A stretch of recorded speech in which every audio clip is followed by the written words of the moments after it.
Hello and welcome to Marketing Global Edition with me, Jasmine Montgomery. And me, Piers Guyler. So today, Piers, people are talking about the new Coca-Cola Christmas ad. Christmas is coming. Yes, exactly. So I think today's topic is going to be talking about generative AI and its role in creativity. And I'm going to be asking the questions today, Jasmine, actually. Oh my gosh. You know, I've just watched the ad, and lots to say. We'll talk about that through the session, yeah. But I mean, you know, generative AI really is amazing. It can create content in a matter of seconds. I mean, so fast, right? Mm-hmm. But the question is that content any good? Mm-hmm.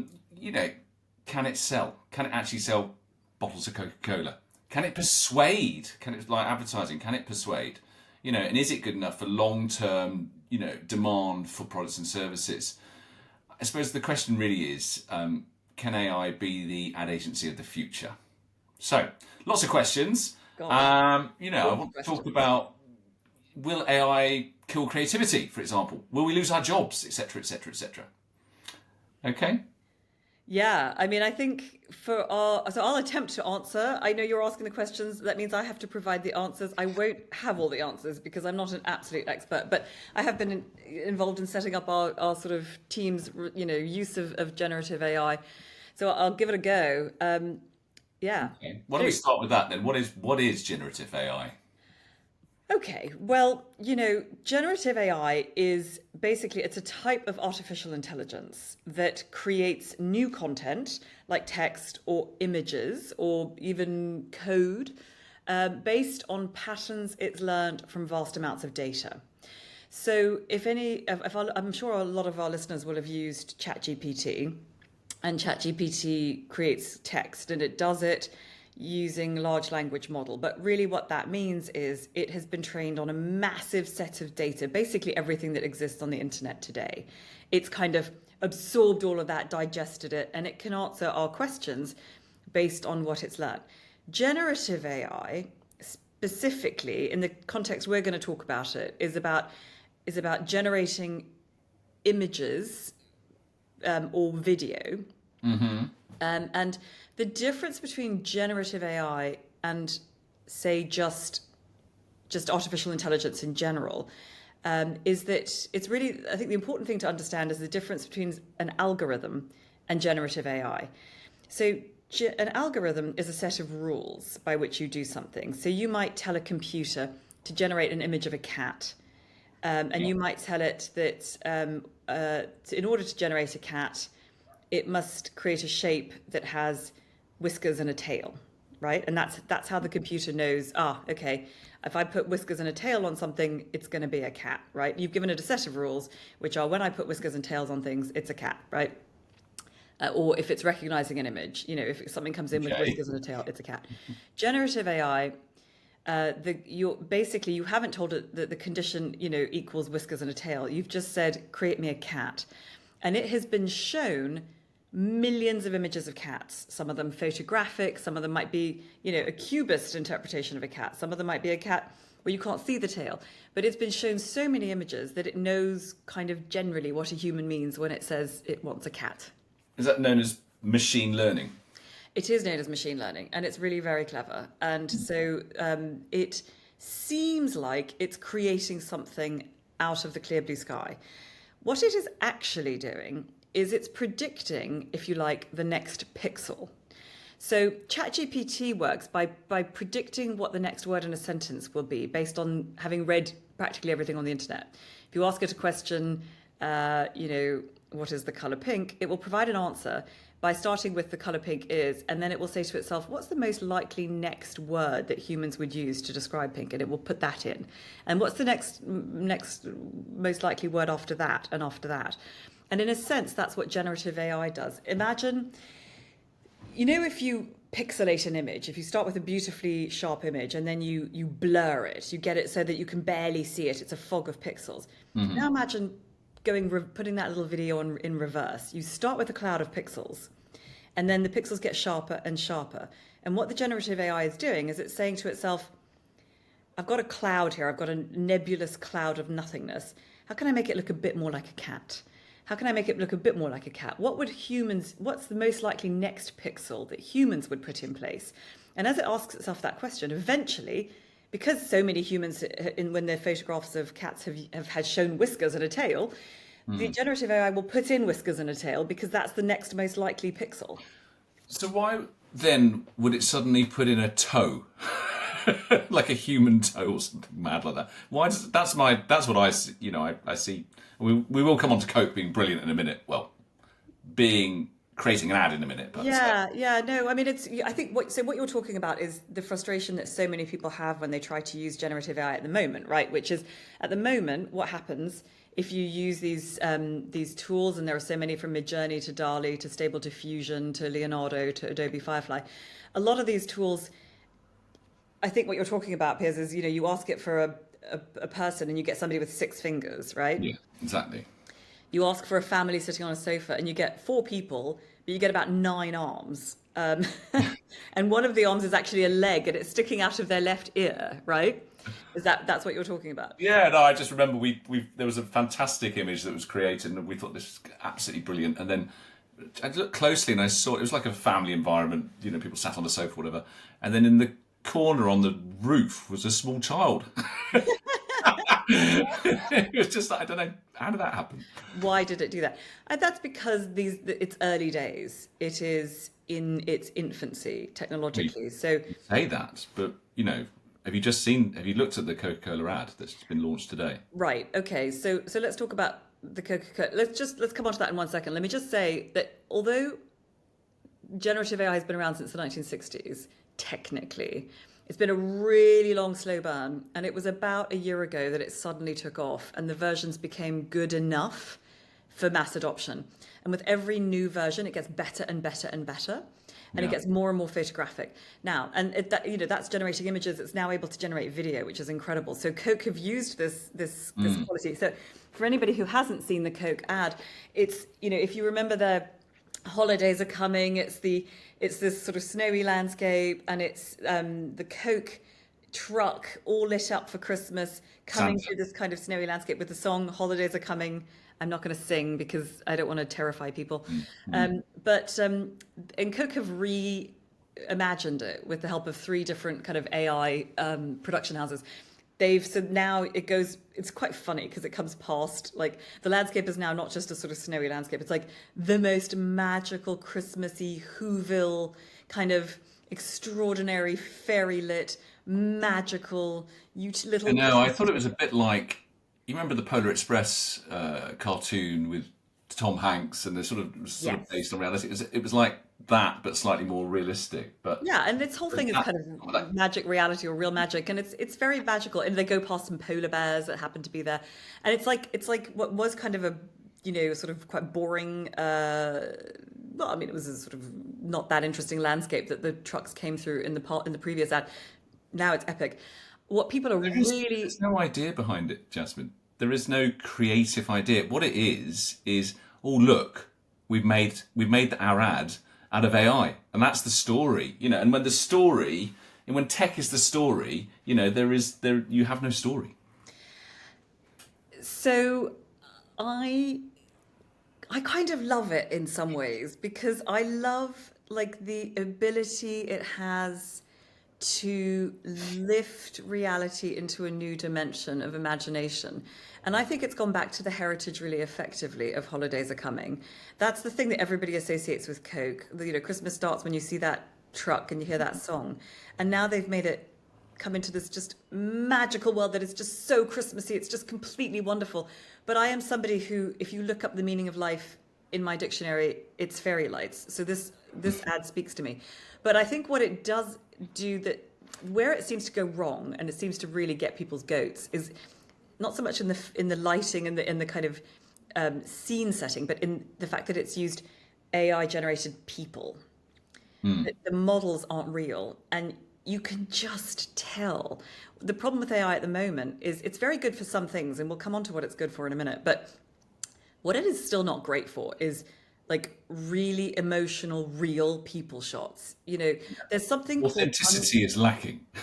The authenticity is lacking. The emotion is lacking. There's no soul in the eyes of the people in AI. Do you think there ever will be? Do you think that's possible to get that emotion? I mean, maybe not. Maybe, soul is soul and you have to see a real soul. There's something called, there's a term for it actually, it's called uncanny valley. So when you see a picture and it almost looks really real, it's like the skin is perfect and the teeth are perfect and it's got a glow and it's got the catchlight in the eyes and it seems perfect, but it almost makes you queasy to look at it. That's called uncanny valley, and people can spot it a mile away. That's sixth sense, isn't it? I suppose that's just you just know. You just know that that's just not real. There's something about it that makes you go, ugh, it's just a bit creepy. Why is this magically wonderful, glowy person kind of dead, like a zombie? What about, in advertising when, you cast models and they portray a certain script or whatever, that's not authentic either, really. So, is it that it could become like that? The thing is, it's getting better and better all the time. And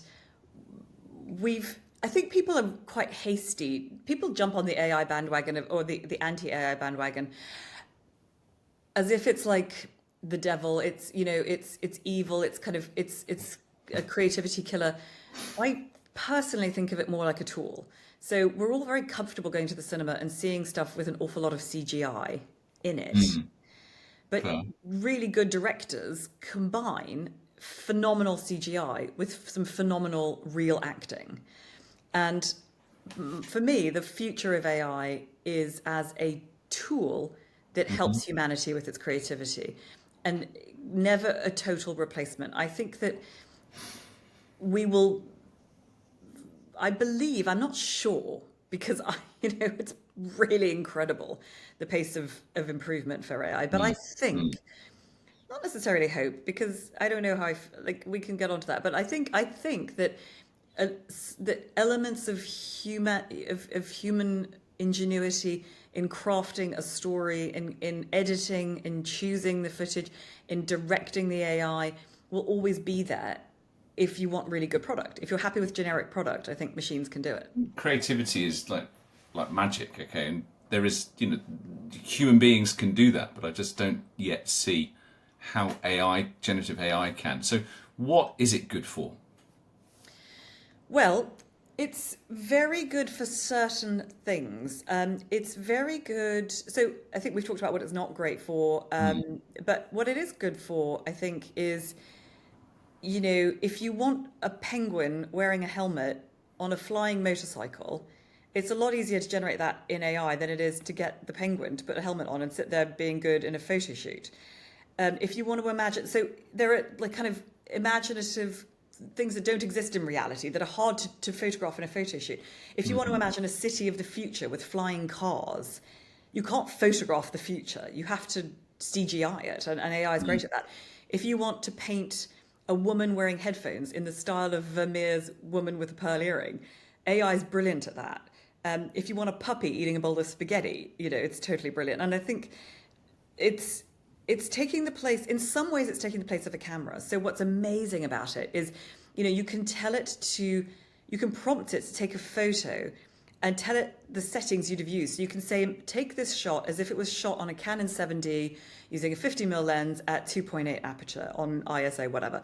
And it will take it like that. Or you can ask it to create something, an illustration in the style of Van Gogh or of a particular illustrator. But it's still just tech then, isn't it? It's not, it relies on a human to ask the right questions. Yes, it's still. It's never going to come up with its own idea. Yeah, the human has to come up with it. Yes.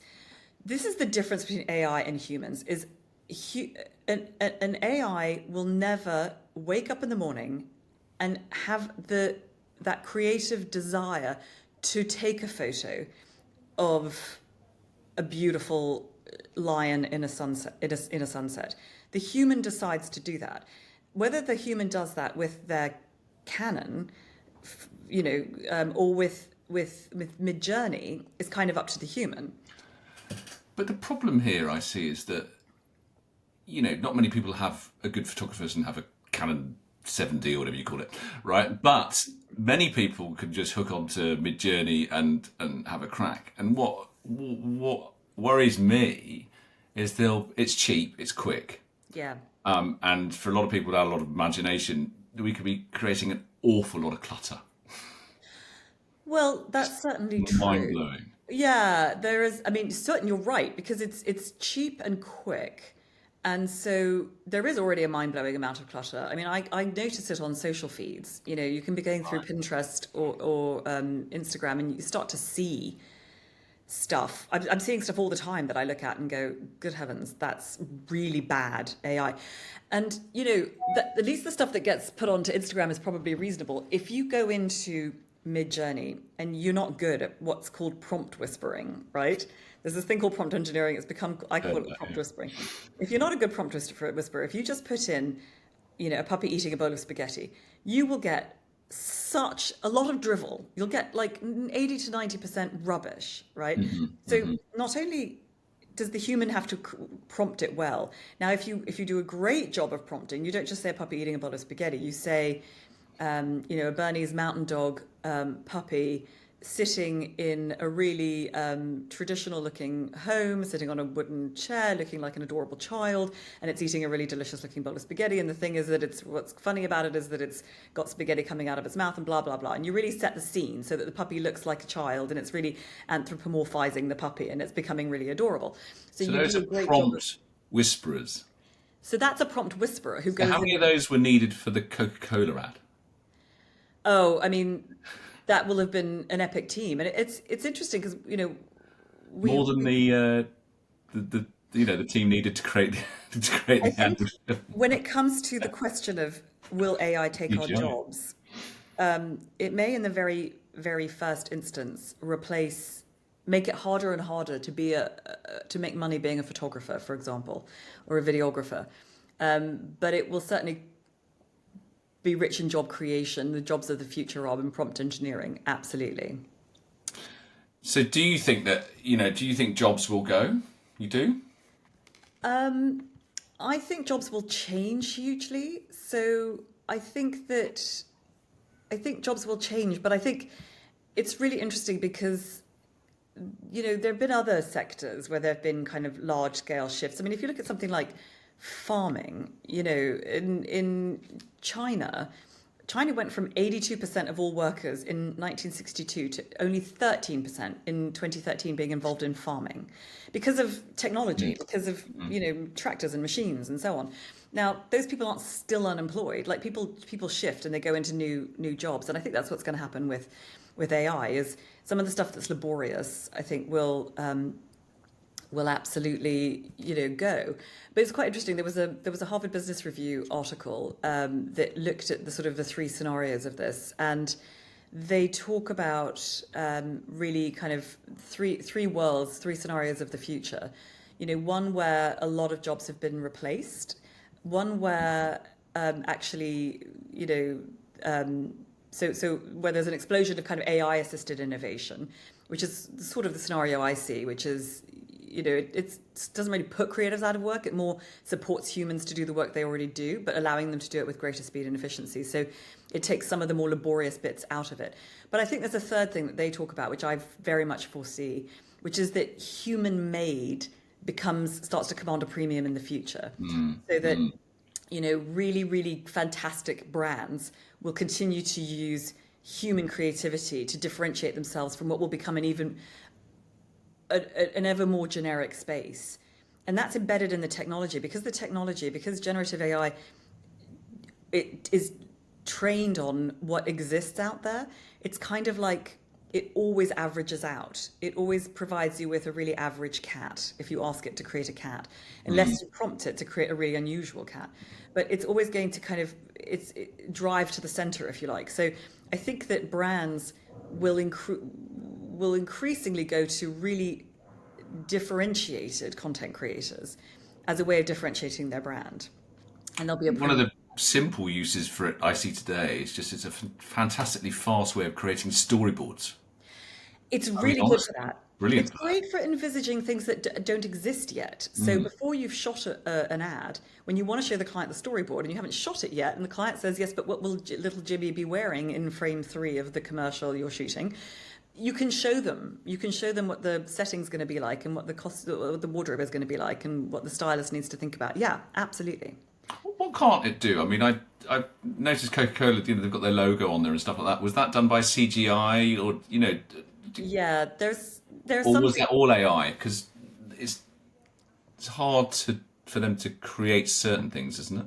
Yeah, so different platforms handle things like text differently. If you're creating if you're creating stills, for example, Midjourney doesn't create text well. It's all gobbledygook. So you have to go in and do that in post-production somehow in Photoshop or something. Okay. So there's still a lot of stuff that has to be done. So I suppose my question, which I think we're answering at the moment, is, will it kill creativity? That is a huge question. Let us take a quick break and we will come back and tackle that really fascinating question. Marketing Global Edition is sponsored by 𝐒𝐴DSy, the ad generator for small businesses that serves you effective and affordable ads in seconds. And by 7 Brands, the international advertising and branding agency that has worked with clients around the world from Coca-Cola to Facebook. Right, so we are back talking about the use of generative AI in advertising with Coca-Cola having just launched their Christmas campaign, which is getting lots of flack for being entirely AI generated. We are talking about the future of advertising in the context of an AI generated world. We are, and we've just come to the question, will generative AI kill creativity in the long run? And I've posed that to you, Jasmine. Yeah, I guess I don't think it will. I think it will enhance creativity. But I think I was saying before the break that, I think it's always going to be a tool. If you look at it doesn't wake up in the morning and say, right, I want to create something fantastic. A human has to do that. But also a human has to judge the output. So when the AI comes up with a number of different options for an ad or scenes from an ad or, whatever, it's up to a human to pick the wheat from the chaff. And that's entire. So curation, editing, selection, all of those things, even if the technology is doing some of the actual creation of the content faster, the initiative to create that content in the first place, the idea, what's the big idea here?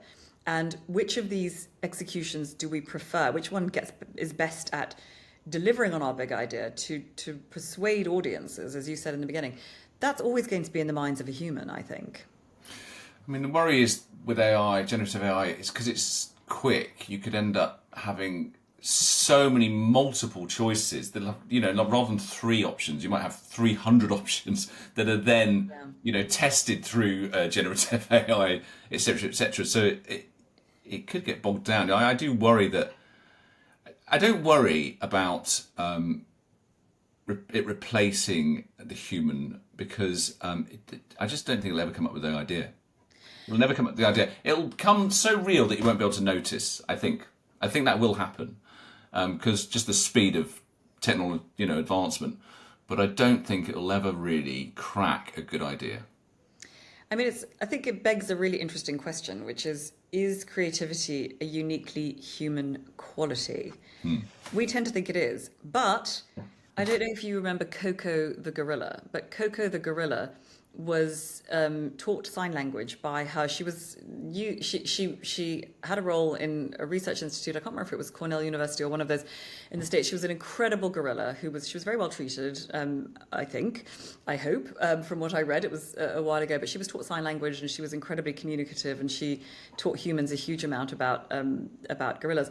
And she was given a paintbrush and created some abstract art, which doesn't look all that different from a Jackson Pollock, frankly. And, maybe we just haven't given dolphins a paintbrush yet or a computer. Maybe when, if they had opposable thumbs, they'd be doing phenomenal stuff. And when we give them a mouse pad that is waterproof, maybe dolphins will prove us wrong. But certainly, the question, can a computer be creative? I know all the creatives out there are dying for me to say absolutely not. You said earlier, there is magic in creativity. I worry that our industry is not navel gazing enough. It's not examining this question hard enough because it's just putting up like barriers of fear, going, "Oh my goodness, we're all going to be out of a job," and saying, "No, no, no, of course it couldn't." And I don't know the answer, but I think we ought to ask the question, without that instant barrier coming up of that fear barrier. I think we need to. I'm not sure it can't. I don't know. I just think the human brain, we don't even understand the brain ourselves. And yet, we can do some incredible things. I could throw a ball to you, or well, someone, and they could just pick it up and catch it. To teach a computer to do that would take supercomputer power quite a long time. So I don't know. I just think there are things that human mind can do that I just don't know if they'll ever crack that. Well, I think I guess it comes down to define creativity, and an awful lot is said about that word in our industry. Advertising goes on and on and on about creativity, but in all brutal honesty, it is not the case that 100% of the output of the advertising industry is worthy of the word creativity. An awful lot of it is generic. I mean, you used to go into Madison Avenue in New York to an ad agency and say you wanted an ad, and they would say, "Which of the three do you want? Do you want testimonial, slice of life, or vox pop?" And there were these three. And okay, I think Britain has been more creative typically than, sorry, my American friends, but the British advertising scene has been very, very strong on creativity, and had probably broken that mold. But there are, I think, probably 9 or 10 archetypes of ads. Most ads aren't that creative. Even if they start with a creative idea, it's generally beaten out of them by the committee that is, the client world by the end. And I don't know. I'm not sure that, I think we kid ourselves about creativity. And I'm not sure that what we call creativity in advertising isn't actually doable by a computer. I think that, I'm not sure that I see a computer being ever the level of a massive artist, of a Picasso. But do I think they might reach the level of a Saatchi and Saatchi? Yeah, actually, I think they probably can, by and large. Controversial. I know. I was just thinking about, we discussed will AI make human creatives redundant? And there's this quote from Mira Murati, who's the CTO of OpenAI. And she released this in July and in a discussion about generative AI. And she says, I'll quote, "Some creative jobs maybe will go away, but maybe they shouldn't have been there in the first place." Well, I think she got quite a lot of backlash for that. The creative industry is really quick to jump up and down and scream and yell about this. When Apple launched, was it the iPad, one of their latest ads, and it showed the iPad, being it showed all these creative tools. Being squashed into an iPad. Into an iPad, musical tools and artistic tools and so on. And that created a massive backlash amongst the creative community. The creative community is obviously very scared right now, and understandably so, because it is quicker and more efficient. But it was fascinating. I was at a conference recently, a few months ago, where the subject was being debated, and a whole bunch of agencies were there, and were very bravely coming up and talking about the things that they had done using AI, how they were using it. And one of them stood up and said they were using AI for exactly what you said, Piers, for being able to do things like storyboards, show storyboards to clients and stuff. Yeah. And the creative director said to an assembled room full of, I don't know, a couple hundred creative and agency people, said, "But we really mustn't tell clients about this because it's made things much quicker, but we mustn't tell clients because they're going to want a discount." And I thought, well, that genie's not going to stay in the bottle for long. The client's not stupid. Clients will be using it anyway. Clients will be using it. Clients will go to and from HR. This is a completely ridiculous idea that we're going to somehow keep this. But I think that's what the stuff that it's going to kill. I can see what she was saying, Mira Murati. She was saying, I can't speak for her. There are jobs that slow us down in creativity. There are jobs of finding an image. How long does it take to go and find an image and try and find exactly the right image and one that's culturally appropriate to the market you're working in and all that stuff. That stuff isn't necessarily creativity. It's just image sourcing, and if AI can do that in a fraction of the time it would take a junior designer to go and sit and look through Shutterstock, is that so terrible? Does that really mean that the creative director and their big idea has been somehow, completely, taken over by the machines? I don't know. And there are some really, really good examples. I'll tell you, at this conference I went to, there was a fantastic case study of somebody who'd used AI really well. A company called Brave Bison that I want to give a little shout out to because I loved what they did. So they did a campaign for the World Wildlife Fund, and they used AI imagery. And what they did was they asked the creative community of AI generators out there, they just threw it open to anybody, to create images that imagine a world without nature. And people came back, and that's something that AI is terrific at. So people went away and imagined a world without nature. And they came back with these really kind of dystopian, very sad images of a world without nature. And it's just brilliant. It's such a powerful way to kind of look at the future. And it's the kind of thing that is really, really hard to do photographically or with real real imagery. It's an excellent use, and they just threw it open to the community. I think also they. But again, it's human beings, having the idea and using AI as a tool. I asked 𝐶HAT the question: is AI going to take over the world? And I specifically hang on. You asked it if it's going to take over the world, not just advertising, the whole world. Yeah. Good heavens, our entire existence is predicated on your answer, Piers. What did it say? Okay, so this is what it said. Did it say, move over humans, I'm coming to get you? Just hold your horses, right? Okay, so is AI going to take over the world? Not quite. Large language models, like me, are powerful tools, but we're far from world domination material. I operate within specific boundaries, interpreting language, generating responses, and assisting with tasks based on user input. Unlike humans, I lack desire. I lack goals and the ability to make independent decisions or influence the physical world.